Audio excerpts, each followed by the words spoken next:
Jakob Ingebrigtsen, first ever world record, 330.6 in Liévin. We knew he can do it, and he did it. Gordon runs away from Tefera, the guy who held the world record, and was right on pace the entire way.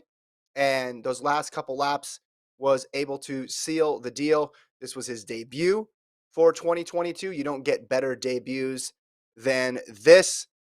We're not shocked by anything Jakob does anymore, but now we're entering, I think, the world record portion of his career. We already got the gold medal last year. What did you think of his race?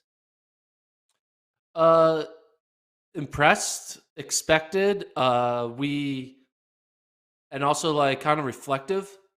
I remember when this kid was just a 16-year-old man or boy or whatever, 16-year-old kid, and kind of just like break, like kind of like he was like a cool story, and he was like whoa, he's running pretty well for his age.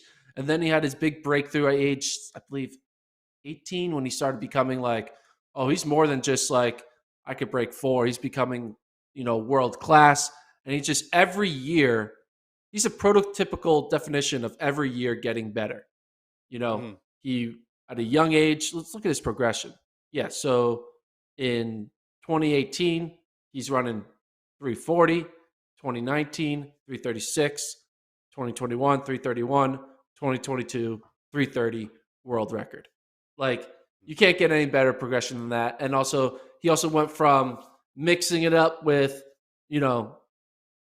elite guy, mixing up with good guys, to mixing up with elite guys, to beating the elite guys, to then beating the best guy at the Olympics, and now breaking a world record, which is beating all the guys of all time. So he's just had the perfect progression. He's only 21. He has yet to hit his prime, which is the scary part, because the prime of like a 1,500-meter runner is 22 to 26. And if he already is now collecting these wins and collecting records, and he's yet to turn even 22, it just makes you think we're witnessing potential history when we look towards these next 4 years, 5 years for him. And lucky for him, not lucky, but we're having a world championship or global championship every year, right? We got Eugene. We have, I'm not sure what 2023 is. 2023, Budapest. We got Paris, 2024, 2025. So he's going to start racking up a lot of opportunities to win some medals. He's on a different schedule than everyone else, so I don't know if we can pencil in for sure it's going to be 22 to 26, because this feels like prime for me. If it's not prime, if we're pre-prime, then look out. 330 is just going to be the beginning. Of these distance records, mid-distance records, this was the most beatable of the bunch, right? You go outdoors, things get much tougher. But what does this say for outdoors? This obviously says he's ahead of where he was last year, and last year he was the Olympic champion. Now, I told you, Gordon, I looked at his Instagram leading into this race, and he was dropping all the hints that he was ready to go. He's not going to be posting that much running footage on Instagram if he wasn't raring to go. So could we see 327 outdoors, perhaps? Then you're getting awfully close to the world record outdoors of 326. And the mile and 1,500-meter records are pretty much in line in terms of conversion. So if you can do one, you can do the other. But at the very least, he has not regressed at all. He's fully healthy, we can say, and he's really taking advantage of this Liévin meet 2 years in a row. On the broadcast, they were talking about how the organizers fancy this meet as a Monaco of indoors, where you just have fast mid-distance times. And you look at the results over the last 2 years, and that's certainly borne out. But the confidence that he runs with, the consistency that he runs with, that's what separates him more so than just even his age. I mean, the fact you go through the last couple of years, it's really hard to find a stretch where he truly struggled and took a second off of what he ran last year. The greatest compliment you can pay to him is this was expected, right? I said going in, I think he's going to get it better than 50-50 shot. Tefera put up the best fight he could, but Ingebrigtsen is just on a different level than everybody else other than Timothy Cheruiyot, and Timothy Cheruiyot wasn't in this race. Did I pick him to win Athlete of the Year? I think I did, right? In our first pot of the year? We'll have to find the tape on that. I think I did.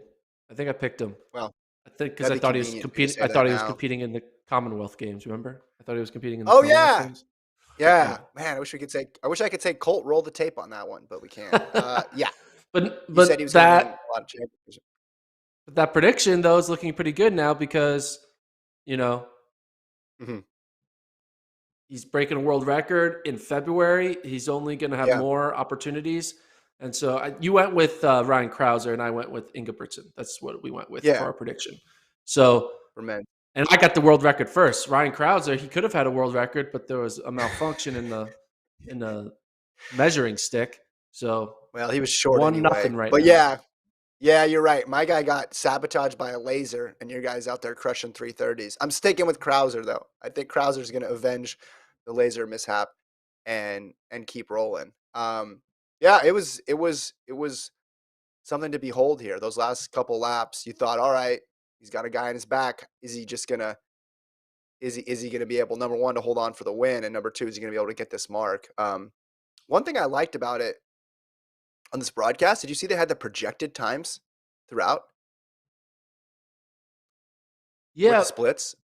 So it was sitting at yeah, like 331. So when I was seeing it, and it was a little tough because with the rabbit, they're a little bit ahead of everybody else. yeah, So there could be a second or two difference, but you knew when it kept saying 331, 331, I thought, hey, he's going to close a little bit quicker. So 331 basically means he's going to break this record. yeah. And it was very, I mean, every time you give this guy another challenge, something like go up this step now, he just always successfully pulls it off, you know? Yeah. Like I said, Yeah. his progression every year, he said, no, now you got to do this. Oh, now you got to do this. Now you got to run faster than what El Right. Garouge did indoor. And you're like, oh, yeah, I can do that. That's no problem. Yeah. Yeah. What? Now, obviously, 330.6, when you look at it in a vacuum, you compare it to all the people who are running 328s and all times and Mhm. the number on paper doesn't look that great, but like, how impressed are you by this? Like, you did open to like this seemed like a feasible world record, which is kind of a crazy Yeah. sentence to say. A feasible world record, it's a freaking world record. Yeah. What do you? How impressed of a performance? Like, obviously it's a world record, but not all world records are created equal. This isn't breaking 2 hours Yeah. in a marathon. So, on a scale of 1 to 10, what is the impressivity of this record? Impressiveness. I mean, yeah, Uh, impressiveness. That's the word. I mean, I could say I thought it was impressive, but not surprising. So those are two different things. I think we always say, like with Fisher running 12:53, incredibly surprising. We thought he was going to run fast, but 12:53 to get within a few seconds of the world record. This performance is better, but because of Ingebrigtsen's history, we're not as surprised by it. So yeah, I'd say like an 8. Listen, it's An not the eight? same thing as yeah, it's not 8 out of 10. It's not the same thing as an outdoor record. Now, if you look at the mile indoor record, Yomif Kajelka, that 347 at Boston. So he could get the mile record as well too indoors. I think he's in just in as good a shape. Or sorry, he's in just as good a position to get that as well because 330 and 347 are pretty in line here. But there's a jump there to when you go outdoors and you're talking 343 and you're talking 326. But then you have to factor in some physics here and some track analysis. So the question really becomes outdoor records versus indoor records with these fast indoor facilities now. Because we've heard time and time again people say, well, BU faster than outdoors. I don't know what the talk is about Liévin. All I know is we've had 2 years of really fast performances there. So if you're saying it's pretty close to outdoors, then yeah, those records are another step up. But here's why it's impressive to me is it's February 17th when he ran this race. It's a debut and he ran this race. If he was Yeah. outdoors and he ran 330 outdoors in February, we'd be like, all right, well, come Monaco, what's this guy going to come up with? So that is why it's impressive for me. The consistency year to year and his ability to debut this quickly. Are you higher than an 8 or lower than an 8? I'm lower. I'll give it a Okay. 5. Oh, wow. Not impressed. Gordon, tough I judge. mean, but there are world Mhm. records out there that are ones and that are twos. So like it's a 5. Like Not all world records are 8s. So like you got to have a little bit Wait, of are they 1 or 2 because they're an obscure distance, or are they 1 or 2 yeah, because you like a just 1 expect a is person to? a, a 1 would be like the hour record that Mo Farah broke. Oh, okay, I see what you're saying. That's a I see 1. what you're saying. Yeah. Okay, you're saying the quality of the mark. I thought you were talking Yeah. about. Gotcha. Okay, I understand what you're saying. All Yeah. right. So I would Well, say it's like a 5. yeah. Well, done in a vacuum of just this world record with nothing else.